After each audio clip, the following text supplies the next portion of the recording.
আসসালামু আলাইকুম রহমতুল্লাহি বারাকাতুহ। আপনারা সবাই কেমন আছেন? আমি রাবিয়া লাইফস্টাইল থেকে বলছি। আজকে আমি দেখাবো কিভাবে খুব সহজেই ঘরেই নরম ও সুস্বাদু পাউরুটি তৈরি করা যায়। আশা করি রেসিপিটি আপনাদের ভালো লাগবে। চলুন রেসিপিটি শুরু করা যাক। প্রথমে আমি নিয়ে নিলাম আটা, প্যাকেট আটা নিয়ে নিচ্ছি। এটা কোনো চালের আটা নয়। আপনি যে পরিমাণ পাউরুটি বানাতে চান সেই অনুযায়ী নিয়ে নেবেন। আমি নিয়ে নিলাম। তারপর এর ভিতরে কিছুটা লবণ দিয়ে দিব। তারপর এর ভিতরে চিনি দিয়ে দিব স্বাদ অনুযায়ী।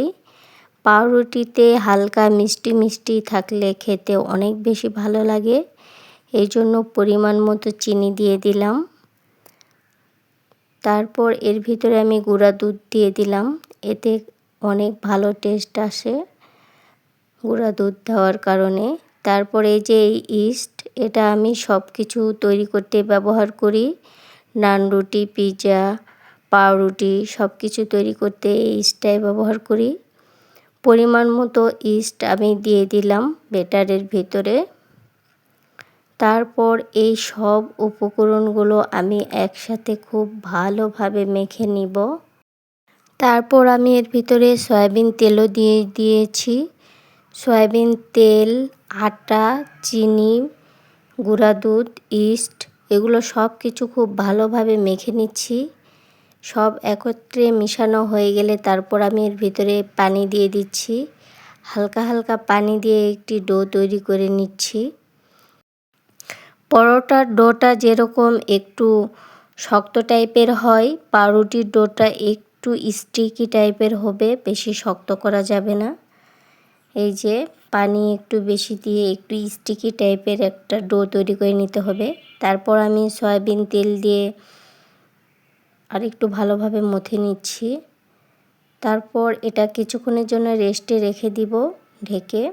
কিছুক্ষণ পর এই যে ঢাকনাটা তুলে দেখেন একদম ব্যাটারটা সেট হয়ে গিয়েছে খুব সুন্দরভাবে।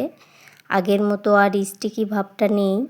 এখন এটাকে অনেক ভালোভাবে তৈরি করে নিতে হবে পাউরুটি বানানোর জন্য। এটাকে অনেক মেখে নিতে হবে অনেক ভালোভাবে। আপনারা স্ক্রিনে দেখলে বুঝতে পারছেন আমি কিভাবে ডোটা প্রসেস করছি পাউরুটির জন্য। আপনি যত ভালো করে এই ডোটা মথে নেবেন পাউরুটিটা খেতে ততই বেশি ভালো হবে। এই যে যখন দেখবেন এরকম টান দিলে খুলে খুলে আসছে, তখন ভাববেন যে আপনার ডোটা তৈরি হয়ে গিয়েছে। আমার ডোটা একদম তৈরি হয়ে গিয়েছে পাউরুটি তৈরি করার জন্য। এই অবস্থাতে আপনাদের হাতে যদি বেশি সময় থাকে তাহলে আপনারা কিছুক্ষণ রেখে ফুলিয়ে নিতে পারেন, কিন্তু আমার হাতে বেশি সময় নেই, এই জন্য আমি এইটা পাউরুটির শেপ করে রেখে দিব। ফুলে উঠলে তারপর বেক করব। এই যে পিস পিস করে আমি কেটে নিচ্ছি। এখন এগুলো একটা পাউরুটিতে যতটুকু ব্যাটার আমি দিতে চাই সেই অনুযায়ী পিস পিস করে কেটে নিচ্ছি। আমি যেহেতু বার্গার বান বানাবো এই জন্য আমি একটু ছোট ছোট পিস করে নিলাম। তারপর এই যে আমার পিৎজা ট্রে, এটাতে আমি একটু সয়াবিন তেল ব্রাশ করে নিচ্ছি। আমি সব কয়টা পাউরুটি এই একটা ট্রেতে তৈরি করব, এই জন্য একটি বড় ট্রে নিয়ে নিলাম। এই ট্রেতে তেল ব্রাশ করা হয়ে গেলে এখন আমি যে ডোগুলো পিস পিস করে রেখে দিয়েছি এগুলো দিয়ে এখন আমি পাউরুটির শেপ বানিয়ে এই ট্রের ভিতরে রাখবো। যে আপনারা দেখেন আমি কিভাবে পাউরুটির শেপ দিচ্ছি, অনেক সহজ। গোল গোল করে জাস্ট এই যে হয়ে গেল, অনেক সহজ। আপনারা স্ক্রিনে একটু ভালো করে খেয়াল করলে বুঝতে পারবেন। এটা অনেক ছোট ছোট মনে হচ্ছে, কিন্তু যখন আমি এটাকে রেখে দিব কিছুক্ষণের জন্য সেট হওয়ার জন্য, তখন অটোমেটিক এটা ফুলে দ্বিগুণ বড় হয়ে যাবে। এই যে আমি শেপ দিয়ে নিচ্ছি, খুব সহজ। আপনারা দেখলে বুঝতে পারবেন যে আমি কিভাবে শেপটা দিচ্ছি। আমার বাচ্চাদের জন্য সবসময় চেষ্টা করি ঘরে তৈরি স্বাস্থ্যকর খাবার খাওয়াতে। নিজের হাতে পরিষ্কার পরিচ্ছন্নভাবে তৈরি খাবারে থাকে ভালোবাসা, যত্ন ও পুষ্টি। তাই যতটা সম্ভব বাইরের খাবার এড়িয়ে ঘরে তৈরি খাবারেই অভ্যস্ত করার চেষ্টা করি। এই যে আমার সবগুলো বান রেডি। এবার এগুলোকে একটু চেপে চেপে বড় করে দিচ্ছি। তারপর এটা আমি রেস্টে রেখে দিব। 10-15 মিনিট পর বের করে দেখি মাশাআল্লাহ খুব সুন্দর ফুলেছে। এটা আমি ওভেনে কিছুক্ষণ রেখে দিয়েছিলাম। ওভেনের ভিতর রাখলে ভালো হয়, ওখানে গরম থাকে, এই জন্য খুব ভালোভাবে ফুলে যায়। এই যে বের করে নিলাম। তারপর এখন আমি এই পাউরুটির উপরে ডিমের কুসুম ব্রাশ করে দিব। এতে পাউরুটির উপরের কালারটা অনেক সুন্দর হয়, খেতেও ভালো লাগে। আমি শুধু কুসুমটা নিয়েছি, সাদা অংশ নিইনি। কুসুমটা ভালোভাবে ম্যাশ করে এই যে আমি পাউরুটির উপরে ব্রাশ করে দিচ্ছি খুব সুন্দরভাবে। আপনারা স্ক্রিনে দেখলে বুঝতে পারছেন আমি কিভাবে করছি। মাশাআল্লাহ, কুসুমটা ব্রাশ করার পর পাউরুটিটা দেখতে আরও অসাধারণ লাগছিল। পরিবারের সবার স্বাস্থ্য ভালো রাখতে যতটা সম্ভব ঘরে তৈরি খাবার খাওয়ার অভ্যাস গড়ে তোলা ভালো। এই যে আমি তারপর পাউরুটির উপর দিয়ে সাদা তিল দিয়ে দিচ্ছিলাম। এতে বার্গার বানগুলো দেখতে আরও আকর্ষণীয় হবে। দেখতে যেমন ভালো লাগবে, খেতেও অনেক বেশি মজার হবে। তারপর আমি ওভেনটা প্রিহিট করতে চলে এলাম।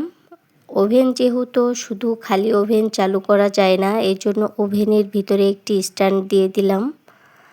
আমার পাউরুটিটা দেখতেও মাশাআল্লাহ যে সুন্দর হয়েছে, আশা করি খেতেও অনেক বেশি ভালো হবে ইনশাআল্লাহ। তারপর আমি ওভেনে কনভেকশন মোড চালু করে দিলাম। কনভেকশন সিলেক্ট করার পর এটাকে আমি 5 মিনিটের জন্য হিট করে নিব। 5 মিনিট ওভেনটা হিট করে নিয়ে তারপর পাউরুটিটা বেক করতে দিব। এই যে ওভেনটা হিট হচ্ছে। ভিতরে আগে হিট করে নিলে তারপরে কেক, পাউরুটি এগুলো বেকিং করলে অনেক ভালোভাবে বেক হয়। একদম বেকারির স্বাদটাই পাওয়া যায়। আমার ওভেনটা গরম হয়ে গিয়েছে। এই যে ভিতরের কয়েলটা একদম লাল হয়ে গিয়েছে। স্ট্যান্ডটা এখন আমি বের করে নিব। আমার এই স্ট্যান্ডটা অনেক উঁচা, এজন্য এই স্ট্যান্ডটা দিয়ে আমি বেক করতে পারি না। তারপর এই যে আমি পাউরুটির ট্রেটা ঢুকিয়ে দিলাম ওভেনের ভিতরে। এখন বেক হবে পাউরুটিটা। আমি রাত্রে পাউরুটিটা বেক করছিলাম, এজন্য অন্ধকার হয়েছিল। যে পাশে ওভেন আছে এ পাশে লাইটটা নষ্ট হয়ে গিয়েছে, যার কারণে একদম ভালোভাবে দেখা যাচ্ছিল না। এই যে আমি এখন বেক করতে দিচ্ছি। কনভেকশন মোডে 180 ডিগ্রি সেলসিয়াস তাপমাত্রায় আমি 26 মিনিট বেক করতে দিব। এই যে দিয়ে দিলাম, বেকিং শুরু হয়ে গিয়েছে। এভাবে বাসায় পাউরুটি, কেক, পিৎজা যে কোনো খাবার বলেন না কেন বাসায় তৈরি করে খেলে অনেক বেশি মজার হয়। বাইরের বেকারি খাবারের থেকেও অনেক বেশি মজার ও স্বাস্থ্যকর হয়। এই জন্য আমি সবসময় চেষ্টা করি আমার বাচ্চাদেরকে সমস্ত খাবার বাসায় তৈরি করে খাওয়াতে। ওরা খুব পছন্দ করে আর ওদেরকে বানিয়ে খাওয়াতে আমারও খুব ভালো লাগে। এই যে পাউরুটিটা প্রায় হয়েই গিয়েছে, এখন বের করে নিব। 26 মিনিটে একদম পারফেক্টভাবে হয়ে গিয়েছে। এই যে দেখতে পাচ্ছেন কত সুন্দর হয়েছে। রাত্রেবেলার ভিডিও করার কারণে ক্যামেরাতে একদম অরিজিনাল কালারটা একদম আসছে না, মনে হচ্ছে পুড়ে গিয়েছে এরকম মনে হচ্ছে, কিন্তু এগুলো পুড়েনি। অনেক সুন্দর ডার্ক কালার এসেছে, অনেক সুন্দর কালার হয়েছে। মাশাআল্লাহ মাশাআল্লাহ, খেতেও অনেক বেশি মজার ও সুস্বাদু হয়েছে। এই পাউরুটিগুলো গরম গরম খেতে যে কী যে মজা লাগে তা বলে শেষ করা যাবে না। এই যে আমি গরম পাউরুটির উপরে বাটার ব্রাশ করে দিচ্ছি। বাটার ব্রাশ করে দেওয়ার কারণে এটা অনেক বেশি সফট হয়ে যাবে এবং খেতেও অনেক ভালো লাগবে। বাটারের ফ্লেভার আসবে, খেতে অনেক মজার লাগবে। আমি পাউরুটি, কেক যে কোনো বেকারি আইটেম বানাই না কেন, এরকম বানানো শেষে আমার বাচ্চারা অনেক মজা করে খায়। এই জিনিসটা দেখতে আমার খুব বেশি ভালো লাগে। এই যে আমি পাউরুটিটা আপনাদেরকে একটু দেখানোর চেষ্টা করছি যে কেমন হয়েছে। এই যে একদম পারফেক্ট হয়েছে। বাইরের কিনা পাউরুটি যেরকম ভিতরে হয় সেম, যে আপনারা দেখলেই বুঝতে পারবেন। আপনাদেরকে আরেকটু ভালো করে ভেঙে দেখাই। এই যে বাইরের পাউরুটি যেরকম হয় দেখতে, ভিতরে যেরকম হয় সেম সেরকমই হয়েছে এবং খেতে একদম অসাধারণ স্বাদ হয়েছে, অনেক সুস্বাদু হয়েছে। বাহিরের কেনা পাউরুটির থেকে অনেক বেশি সুস্বাদু হয়েছে। ভিডিওটি যদি আপনাদের ভালো লেগে থাকে তাহলে একটি লাইক দিয়ে পাশে থাকবেন। আরও এমন সহজ স্বাস্থ্যকর রেসিপি পেতে আমার চ্যানেলটি সাবস্ক্রাইব করে বেল আইকনটি অন করে রাখুন। ধন্যবাদ। আবার দেখা হবে নতুন ভিডিও নিয়ে। আল্লাহ হাফেজ।